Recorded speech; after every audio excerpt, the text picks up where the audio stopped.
Здравейте, аз съм Лора Найденова, занимавам се с готвене от много отдавна, вече са повече от 20 години, откакто влязох за пръв път в професионална кухня и кулинарната магия ме завладя.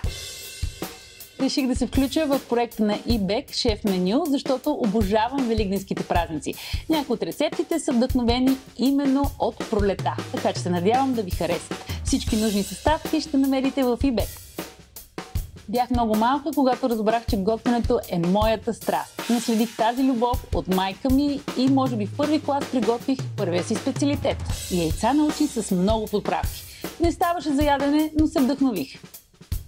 Харесвам всички качествени съставки, но все пак си имам своите любимци. Обожавам маслото. То е издигнато на пиедестал. После идва и солта. Без нея никак не може. Моя стил на готвене в последно време е лесни рецепти, сезонни продукти, бърз и вкусен резултат. Станаха 4. Ако мога да отворя ресторант или пък заведение в друга държава, може би ще е някоя алпийска, защото харесвам тези планини и искам да съм някъде нависоко.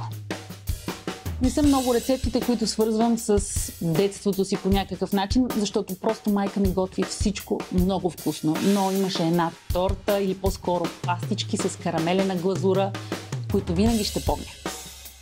За всеки, който иска да стане добър кулинар, пък било той вкъщи, е важно да има желание. С това започваме. После трябва техника и, разбира се, качествени продукти. Аз ги намирам в eBEG.